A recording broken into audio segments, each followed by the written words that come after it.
wabarakatuh. Alhamdulillah dari kesempatan pagi hari yang cerah ini ya.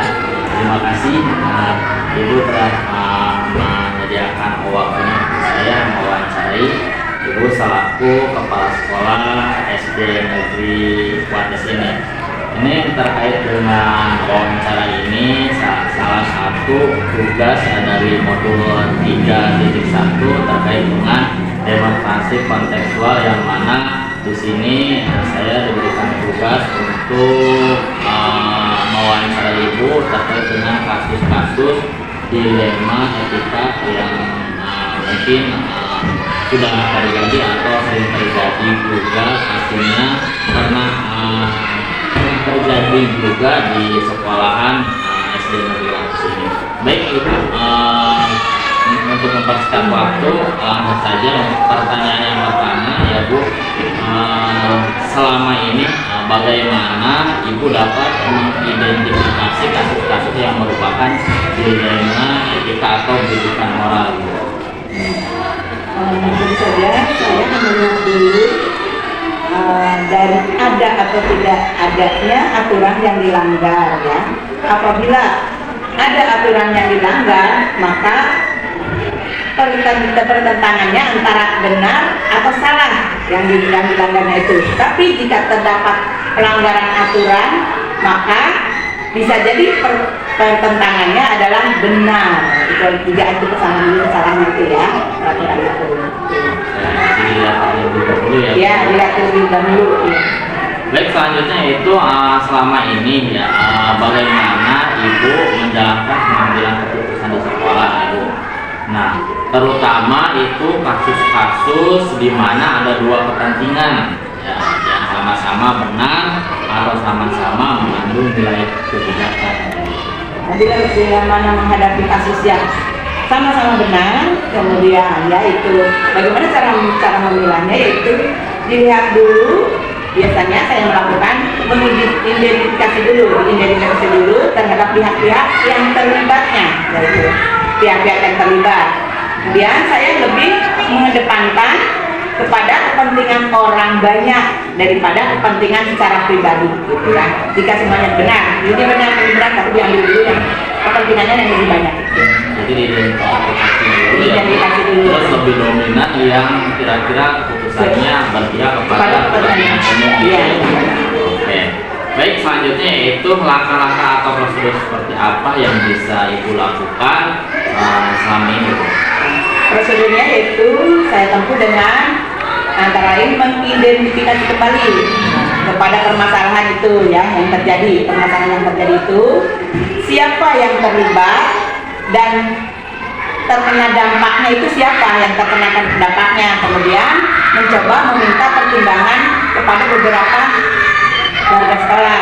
Tidak langsung saya memutuskan sendiri. Jadi dipertimbangkan dulu, dikasih kesempatan dulu pada yang lain, remutan hanya itu dari disatukan dulu gitu. Baru ada mencari alternatif solusinya itu. Jadi tidak langsung saya.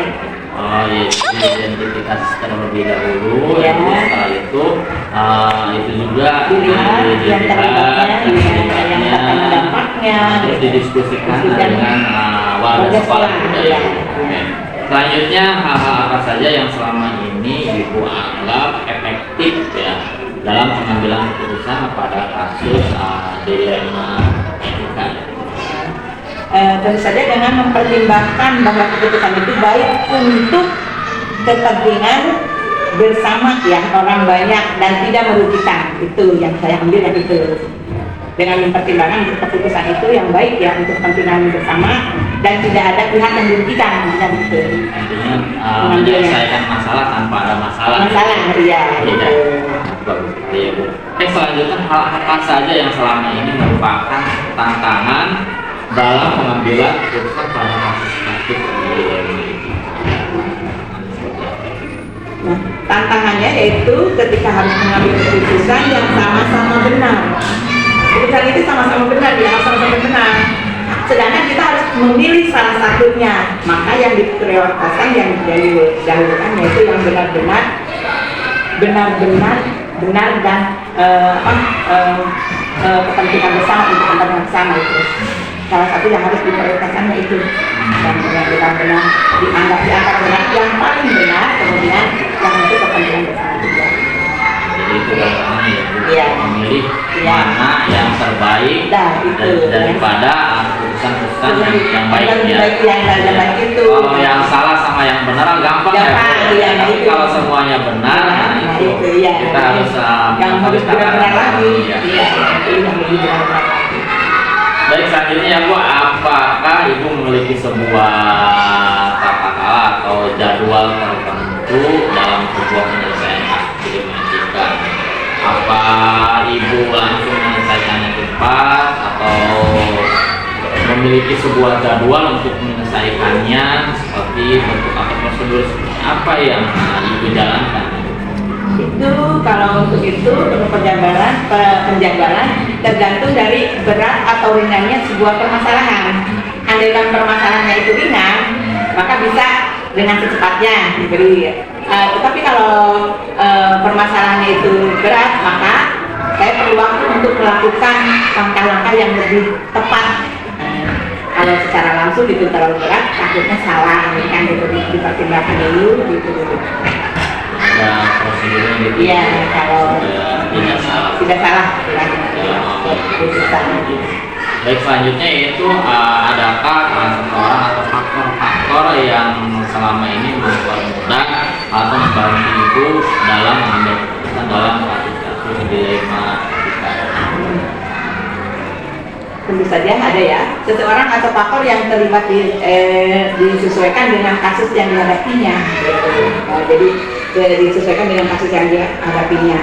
Lalu kemudian biasanya orang yang dilibatkan dilihat dari lingkungan kasusnya itu sendiri, yang dilibatkan itu orang-orang yang dalam kasus itu sendiri.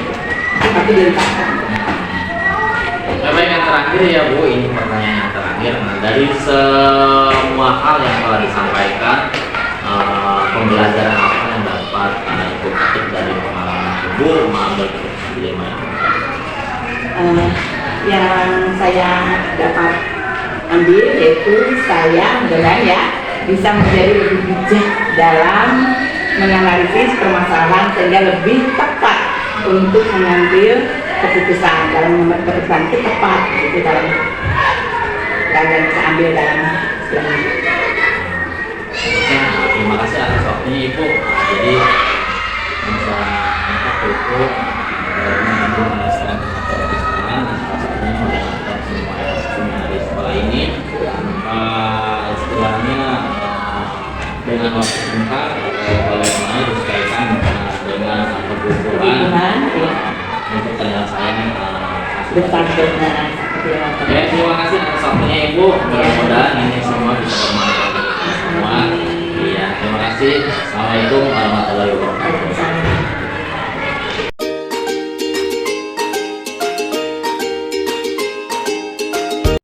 Baik, assalamualaikum warahmatullahi wabarakatuh. Selamat pagi ya Pak Suherman ya. Terima kasih atas waktunya. Kita bersedia untuk diwawancarai oleh saya terkait dengan tugas daripada penelitian titik 1 yaitu demonstrasi virtual yang mana saya bertugas untuk mewawancarai kepada kepala sekolah ya, di sini Bapak selaku bisa dikatakan sebagai wakasek atau kepala sekolah ya Pak. Nah, di mana pastinya ada di dalam sekolah ya pasti ada kasus-kasus yang berkaitan dengan dilema. Nah, dari pertanyaan akan saya berikan kepada Pak Iman ya, itu tidak jauh daripada baik ya Pak. Untuk mempersingkat waktu boleh kita mulai saja ya Pak. Siap. Oke, yang pertama ya Pak Iman, selama ini bagaimana Bapak dapat mengidentifikasi kasus-kasus yang merupakan dilematika atau bujukan moral? Baik. Dalam kasus yang menimbulkan dilema atau pilihan sulit karena kedua-duanya baik dan benar, mungkin itu yang disebut dengan dilema etika. Tetapi ketika khususnya dihadapkan pada pilihan yang satu benar, yang satu salah, maka itu disebut rujukan moral. Coba. Jadi istilah dilema, etika dan rujukan moral itu hampir sama ya Pak. Ya.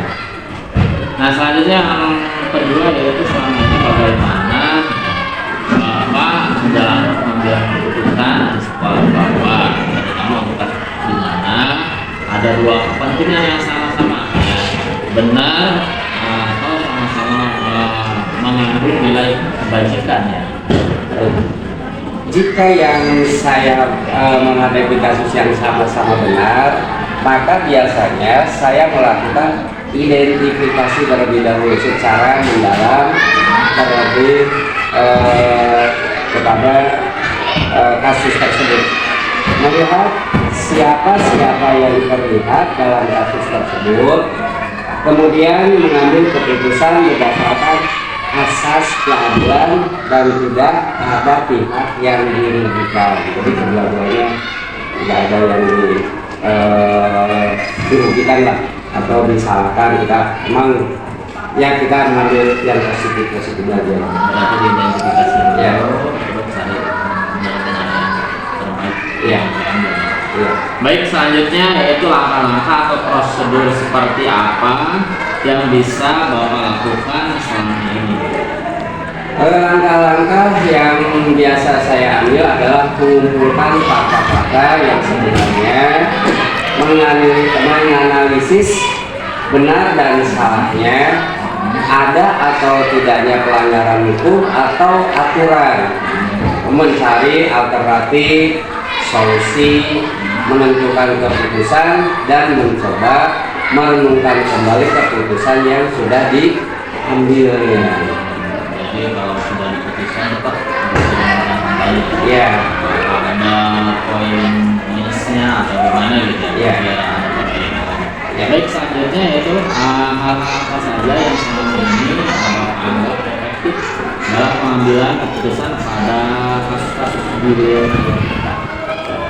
Dalam hal ini, hal yang paling efektif adalah dengan cara mengujinya kepada publik. Sekiranya keputusan tersebut tidak masalah ketika diketahui oleh orang banyak.